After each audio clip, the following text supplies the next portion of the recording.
मेरे प्यारे देशवासियों, मैं आपको एक ऑडियो सुनाता हूं।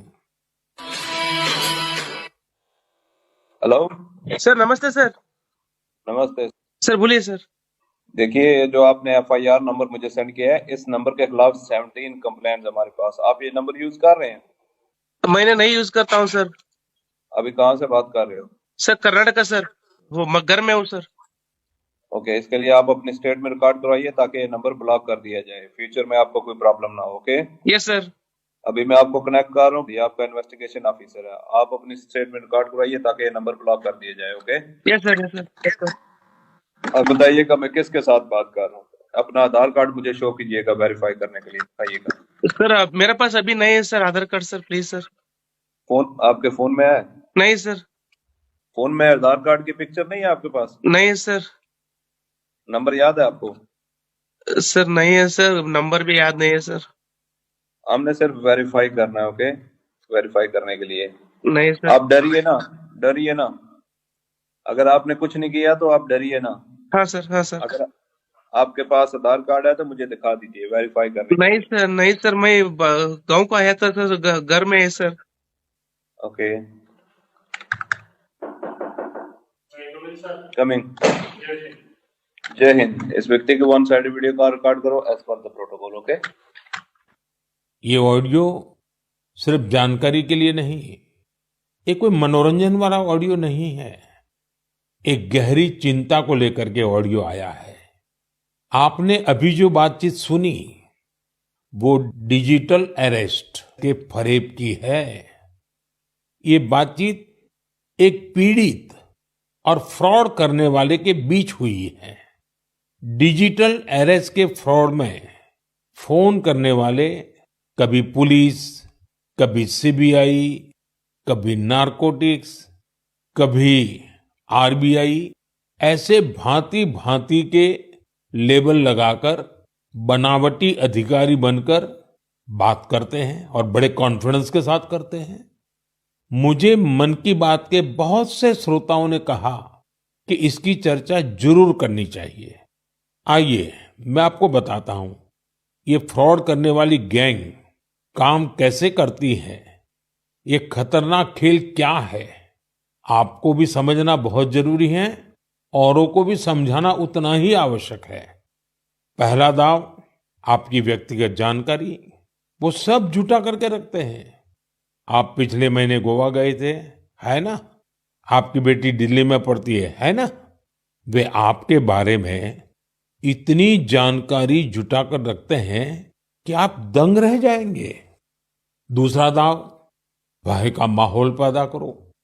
वर्दी, सरकारी दफ्तर का सेटअप, कानूनी धाराएं, वो आपको इतना डरा देंगे, फोन पर बातों बातों में आप सोच भी नहीं पाएंगे।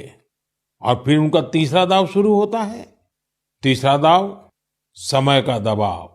अभी फैसला करना होगा, वरना आपको गिरफ्तार करना पड़ेगा। ये लोग पीड़ित पर इतना मनोवैज्ञानिक दबाव बना देते हैं कि वो सहम जाता है। डिजिटल अरेस्ट के शिकार होने वालों में हर वर्ग, हर उम्र के लोग हैं। लोगों ने डर की वजह से अपनी मेहनत से कमाए हुए लाखों रुपए गंवा दिए हैं। कभी भी आपको इस तरह का कोई कॉल आए तो आपको डरना नहीं है।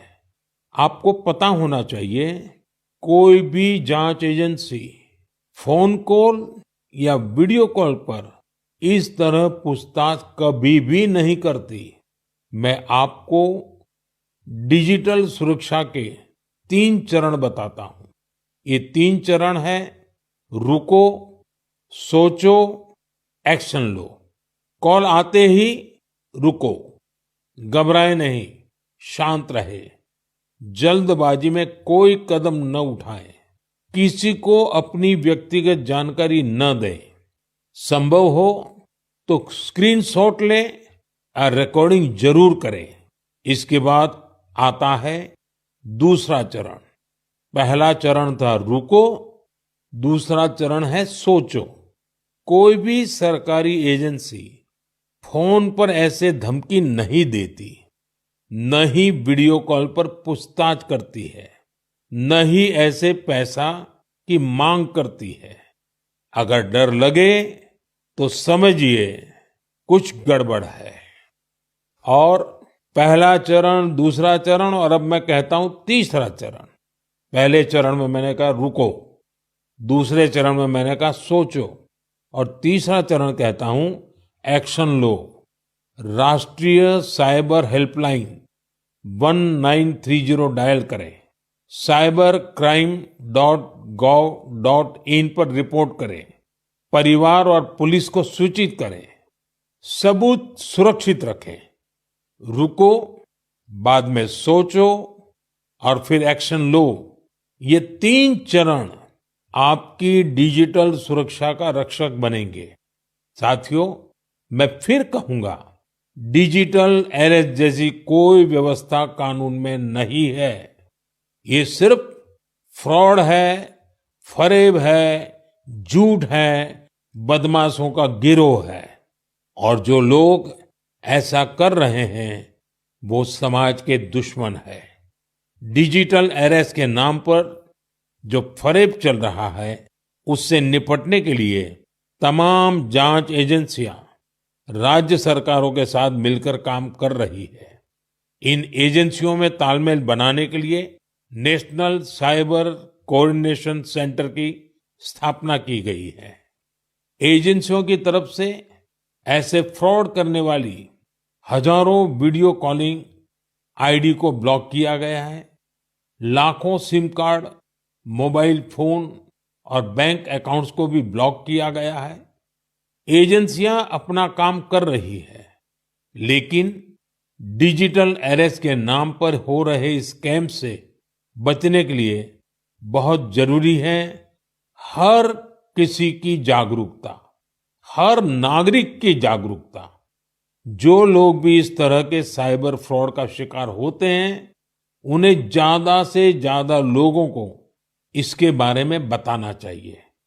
आप जागरूकता के लिए #सेफ डिजिटल इंडिया का प्रयोग कर सकते हैं। मैं स्कूलों और कॉलेजों को भी कहूंगा कि साइबर स्कैम के खिलाफ मुहिम में छात्रों को भी जोड़े। समाज में सबके प्रयासों से ही हम इस चुनौती का मुकाबला कर सकते हैं।